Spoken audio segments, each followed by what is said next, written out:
All right, so let's talk Celtics. I plan on this being a little bit more positive than what it's going to end up becoming, but obviously, with the news of Robert Williams tearing his meniscus, I do have a little bit of a sour taste in my mouth because he's a very, very important part of the team, but I'll get into that later. But I watched the game against the...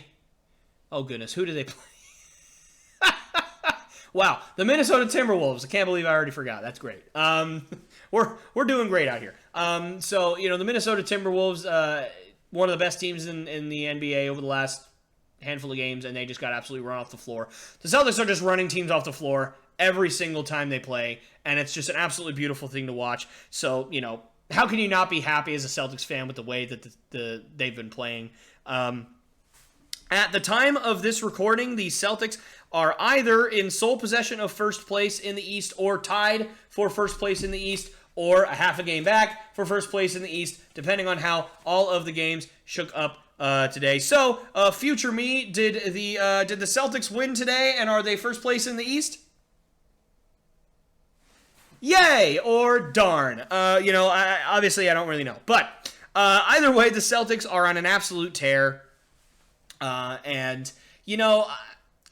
I wouldn't be surprised if they ended up finishing at the number one seed, even without Rob Williams. I just think that they're playing so well that I think that they still would manage to maybe pull out some games here and there and hold that top seed.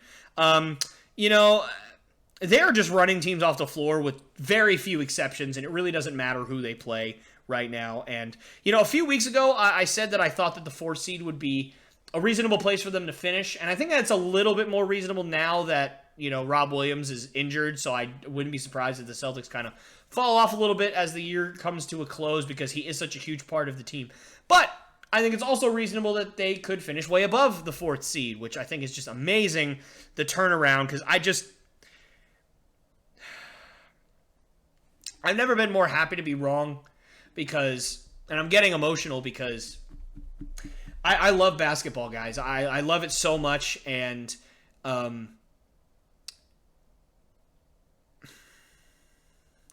it's really hard to watch when you love a team so much and you see how talented they are and they don't play up to that talent level. Obviously, I think the Lakers fans are feeling me right now, just the way that they're playing. They might not even make the playoffs this year, which is just crazy that a team with LeBron and Anthony Davis might not even make the playoffs. And Russell Westbrook. So, just absolutely insane.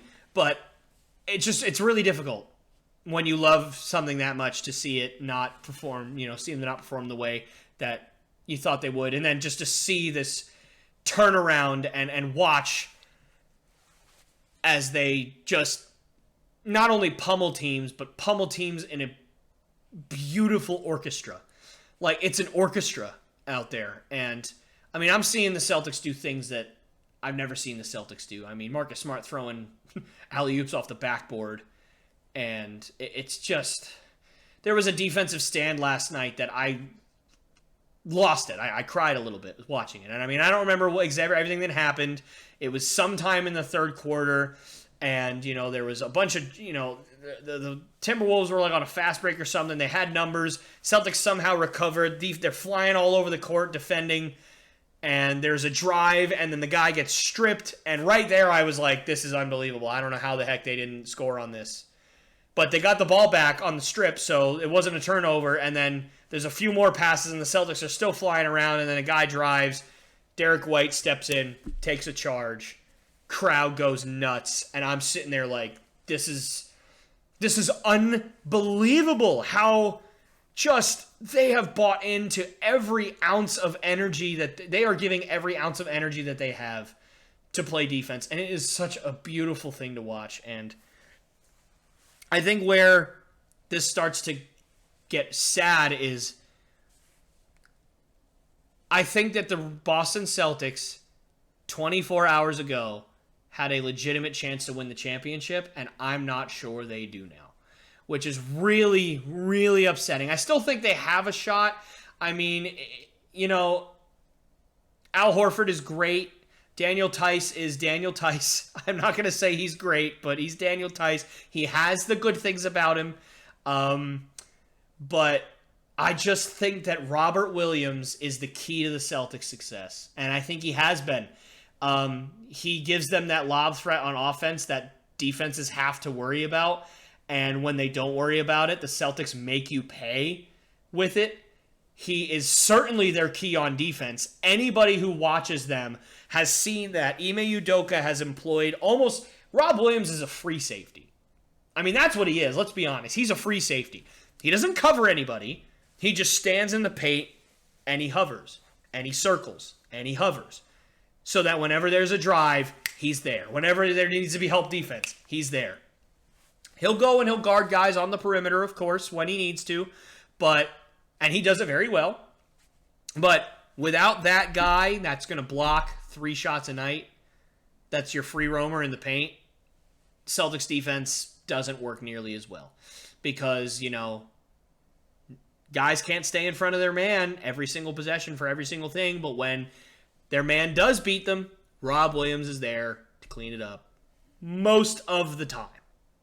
His field goal percentage against within 5 feet of the rim, I think is number 1 in the NBA right now, and you just cannot replace that. I mean, you just can't.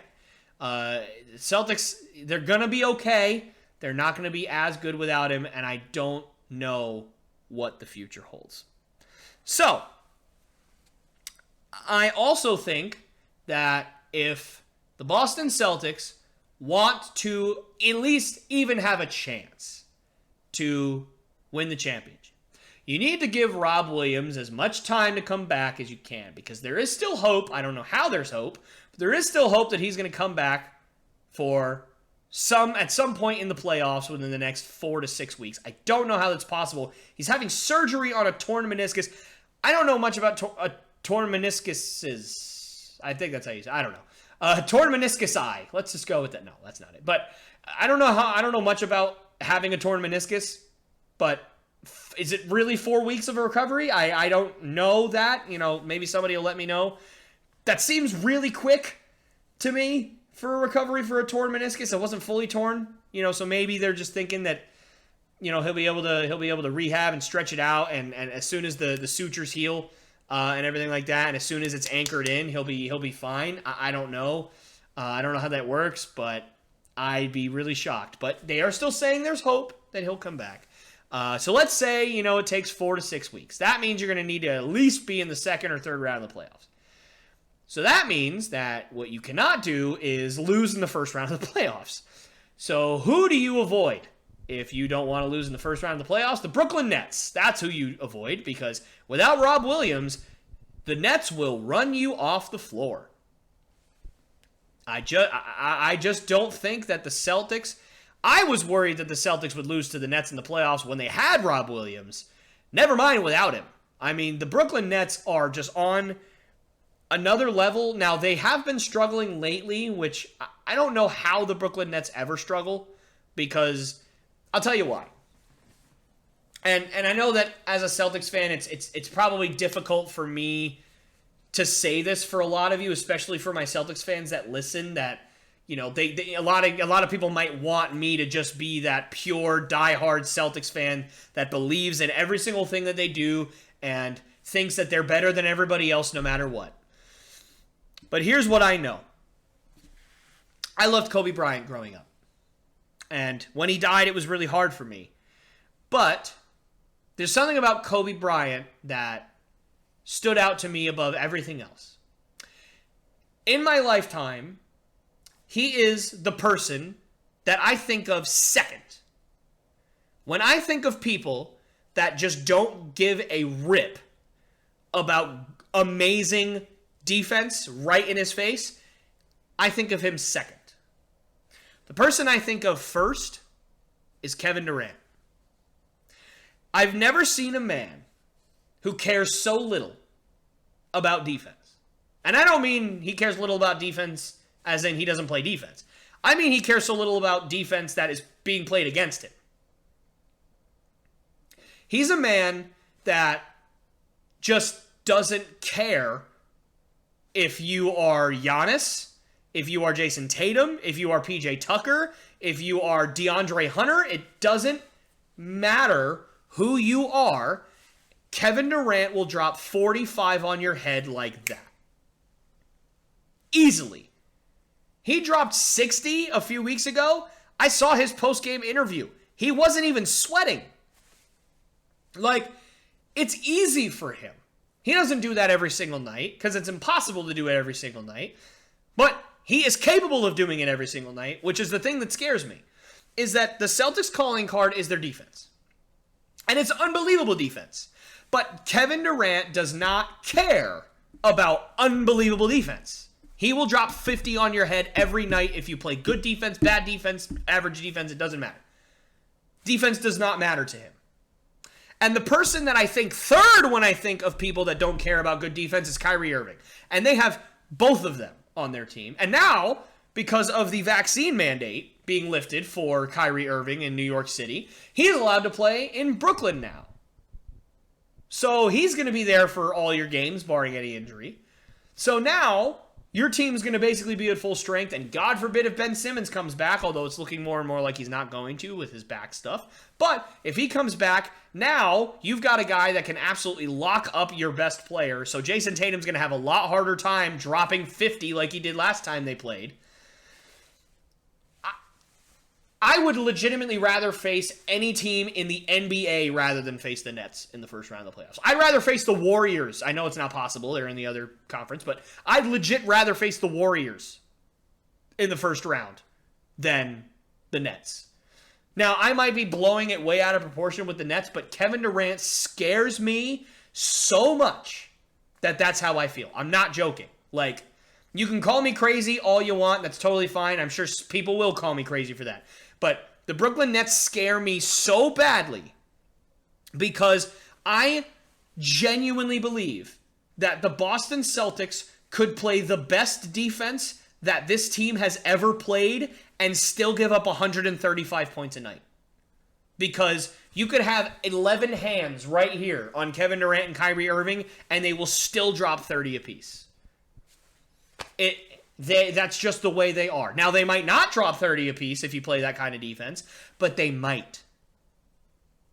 And without Rob Williams, I don't know. I think you just need to avoid the Nets at all costs. So, does that mean that you have to get the third seed to guarantee that you don't? I'd rather play the Raptors or the Bulls or whoever is going to be the 6th seed in the East. I'd much rather play whoever that team is than play the Nets. So if it means, if the only way to avoid the Nets is being the 3rd seed, then great. Although I will say, I think the Nets will probably win the play-in tournament. I'd be surprised if they didn't, although they did just lose to Charlotte last night. But I think that, you should either be the 1 or the 3. I think if you end up being the 2 seed, you're screwing yourself because you are really hoping that the Brooklyn Nets don't win the play-in tournament.